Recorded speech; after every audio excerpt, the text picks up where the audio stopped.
a miracle, and now the waiting's done. Hey, it's me, Gene Farrell, back with another tutorial for Cinema 4D, and in this tutorial I explain now a really cool way to make fluffy volume clouds in Cinema 4D without any plugins. There are a few tutorials already in the internet, but this doesn't work really cool. I think this method is really procedural and you can place the clouds wherever you want. So nothing fancy, really quick tutorial. So let's dive right away in this tutorial. Okay, let's start here. What I do now is I create quick a plane. So I have here a plane, and what I'm doing now, I'm cloning this plane. Sorry, I'm cloning it, but I just want to clone it linear and give it nothing. So then I'm adding a random effector, and where is it? Random effector, and now I can randomize here, of course, the height and the width on the x-axis and so forth. And now I'm give a little bit more, more clones. So this was it, and now I need, of course, here a matrix object and clone this cloner. So now I have here the matrices, and I just want to clone on the polygon center. And of course we need thinking particles because we are making this fluffy clouds with pyroclusters. And yeah, we have to switch here to thinking particles. So now he's creating now thinking particles, and wherever my clone is, so I can hide this cloner, and also I can hide this matrix object. So first of all, I need this matrix object and this one. And what I'm doing now, I'm creating here extensions,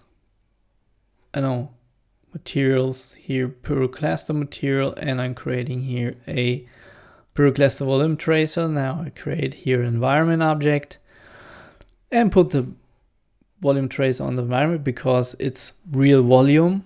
Cinema 4D already knew 20 years ago about volumes and voxels, and yeah, this is what Pyrocluster is about. So it's this volume tracer we put on this environment object, and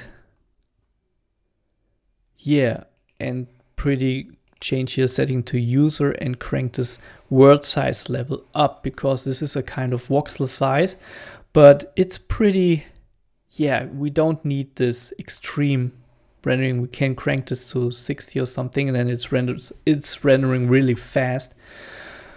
So this is everything we need.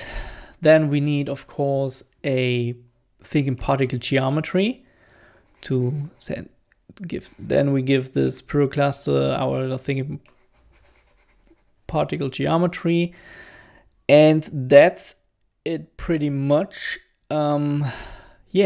This is everything for the moment. So, and now I'm also grouping everything. So that is my cloud. I call this cloud. And also what I have to do is I have to give here the particle group.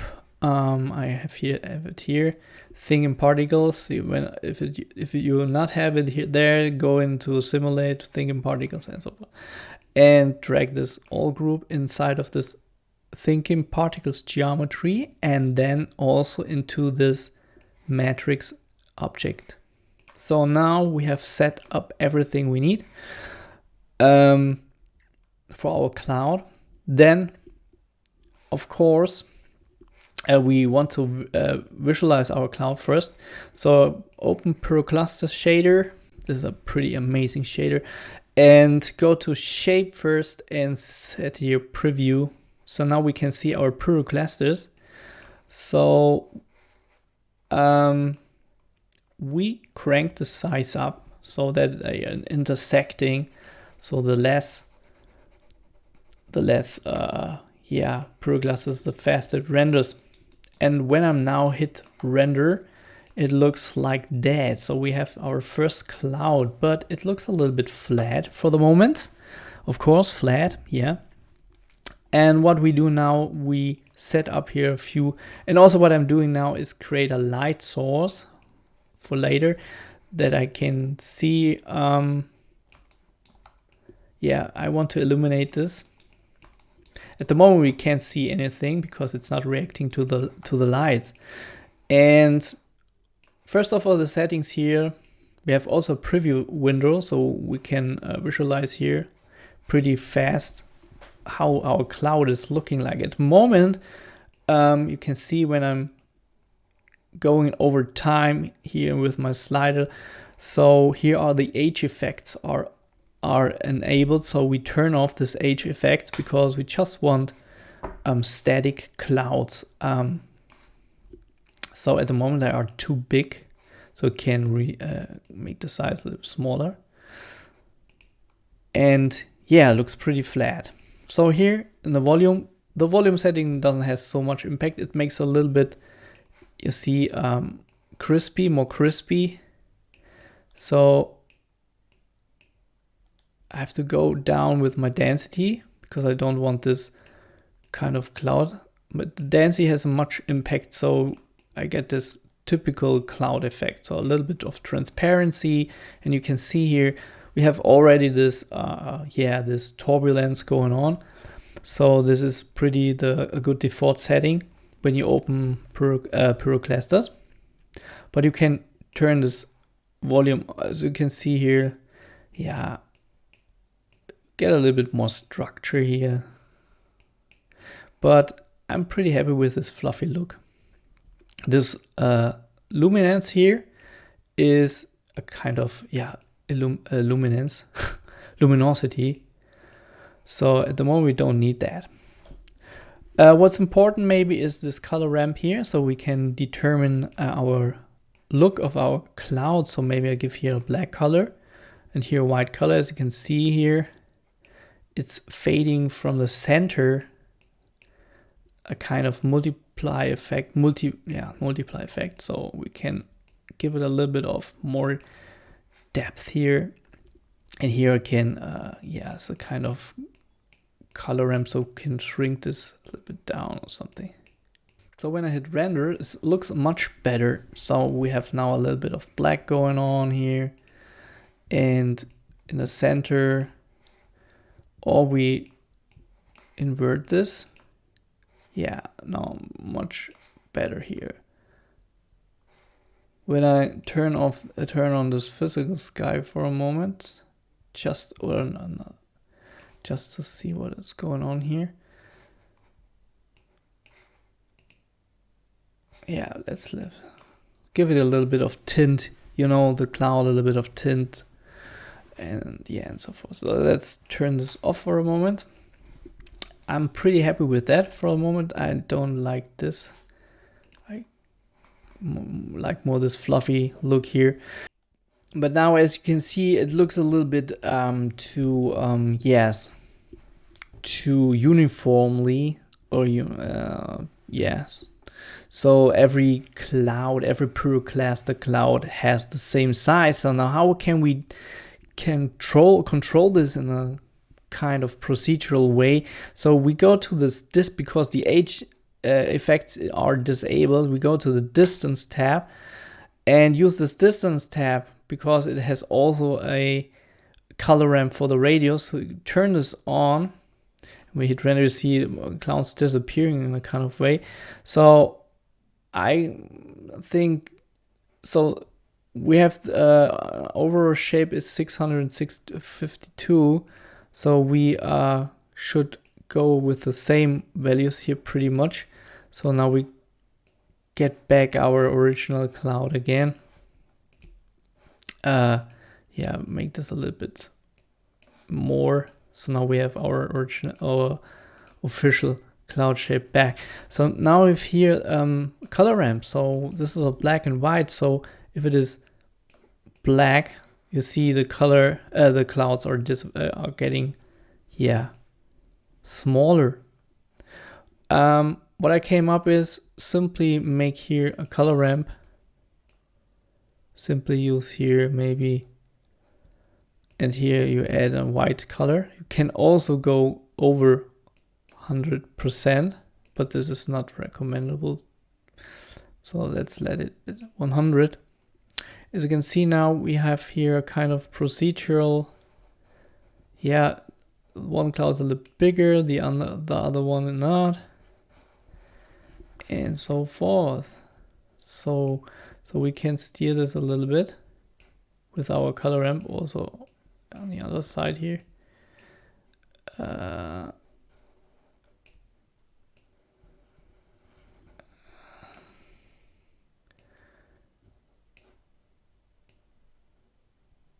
Yeah, so now it's, one is a bit bigger, the other one also, can you make here another white or maybe another black. So you can see the one is a little bigger, the other one is a bit smaller. So yeah, that's it. And when I hit render, it looks a little bit more interesting. And we can also shape here a little bit and see one is a little bit bigger, the one is a little bit. So with the overall shape, you can now determine a little bit this cloud things. I think this was a good, yeah, this looks cool. In comparison to the beginning, it was this flat, and with this effect, it looks like this. Yeah, and the next thing is we go now, our shape is okay. We don't use this rotation at the moment. We go to the illumination tab because I want the cloud also to receive light and cast shadow and so forth. So at the moment my light is on, but I see nothing.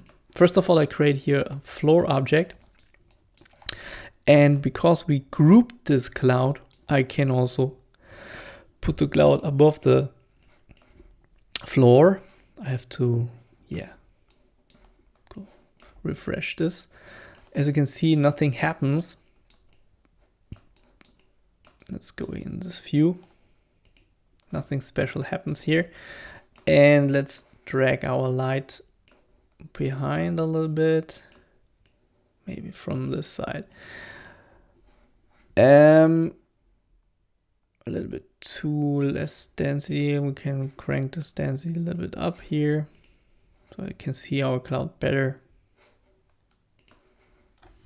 We rotate it here 90 degrees. Yeah, okay. So now we want to receive shadow. Go to illumination tab, turn off this illumination, and as you can see here, at the moment nothing fancy happens.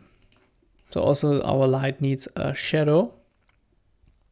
I take this soft shadow at the moment, nothing fancy happens. So I want to, yeah, I choose here ray angle, so it receives exactly the light from which angle the light comes. And now if I turn this on, you see it looks pretty cool. So I can, yeah, crank my light source up, and as you can see, the top of the clouds are illuminated and the other one's not. I'm back, and also this is a good review. So these areas are much too dark, a little bit too dark. What you can do is either you turn on this luminosity, so this dark, this bright areas, you brighten this bright areas much more. So it's, or here this shadow is a little bit too yeah, too strong here. What you can do is simply go to shadow and receive shadow, and we give it a little bit of transparency here.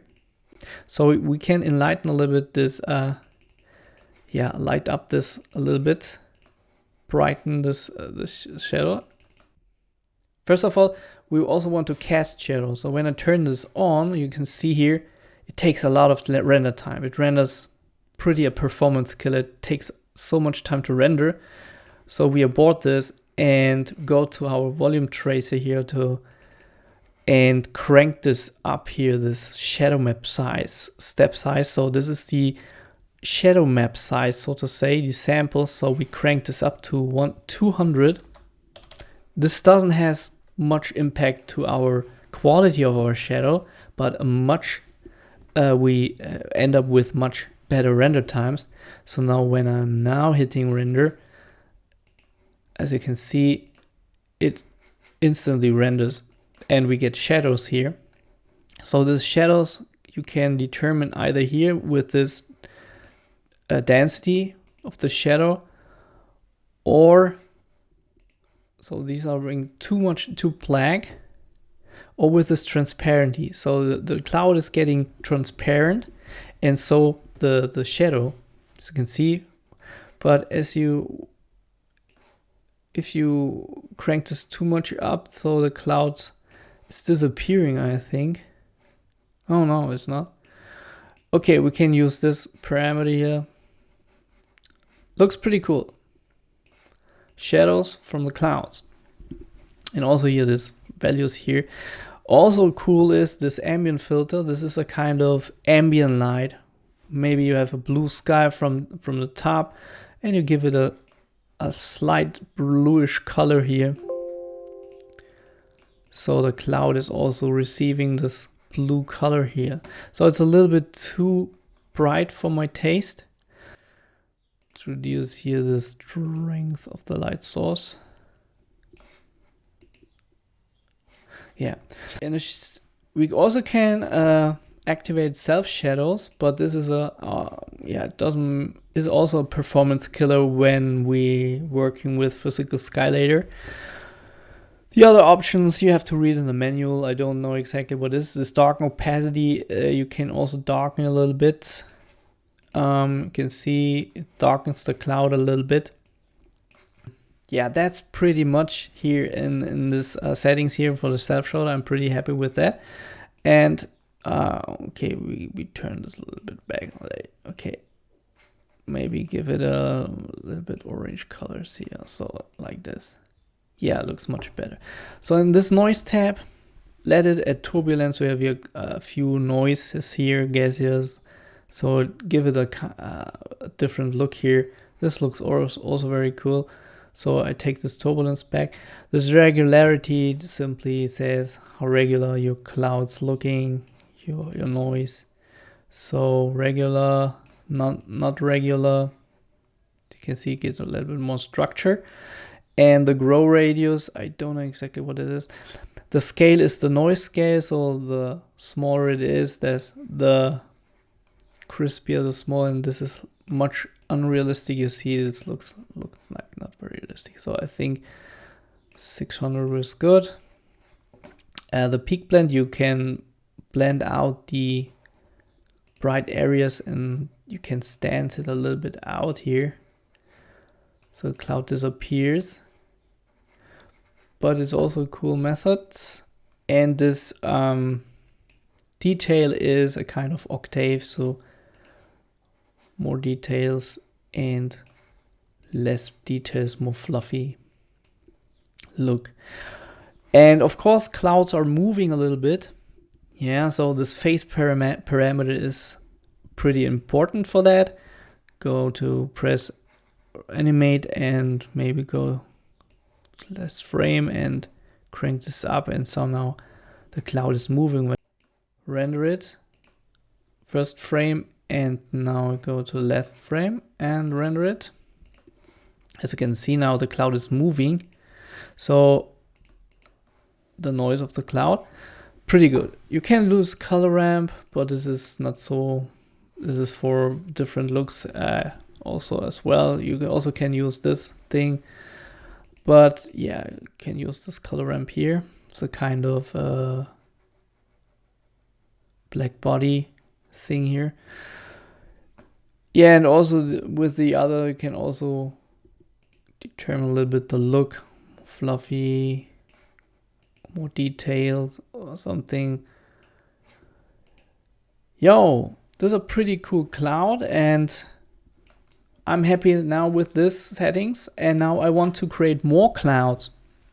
So the problem is, I did the setup here. I grouped everything in one thing so I can move it. So when I copy now this cloud and move this to another space here, you can see, oh, now it's working. But basically it's not working. So when I take this cloud and move it to another space, you can see it's not working anymore. So for this we need, of course, go into our TP settings. You can get to them by here, simulate and thinking particles. I have it here. I create two groups, add, group 1, group 2, cloud 1, cloud 2. So the first cloud has this, of course, all group, and this thinking particles I give here this group 1, and also the matrix. And the last cloud also gets the group 2. So every cloud is getting its own group. And now it also works here with this thing here. So now we can move it wherever we want and give also here the random effector here another seed. So this one, or also we can randomize here like this a little bit, and we give this cloud also a little bit of seed here, another seed in the random effector. Yeah,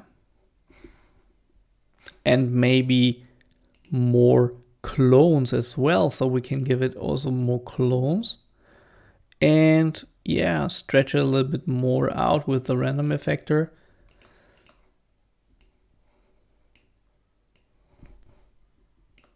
And hide a little bit like this. So now we have different clouds now. When I hit render, yeah, we have to test it, of course. This is not working so good. You have to test this everything a little bit, of course, but I don't know why he's not making us clouds now. Maybe the overall size a little bit bigger. Clouds here. Yeah, but you get the idea, just a little bit of testing and playing around with the parameters. So yeah, and now turn on the physical sky, and yeah, look at this. It's rendering pretty cool. Fluffy clouds. And when I'm adding here a cube and drag and drop my clouds to another place, maybe here, go to my cube, here are my clouds, physical sky, and here are my fluffy clouds. Yeah. So yes, that was my tutorial to make fluffy clouds with Pyrocluster in a procedural way.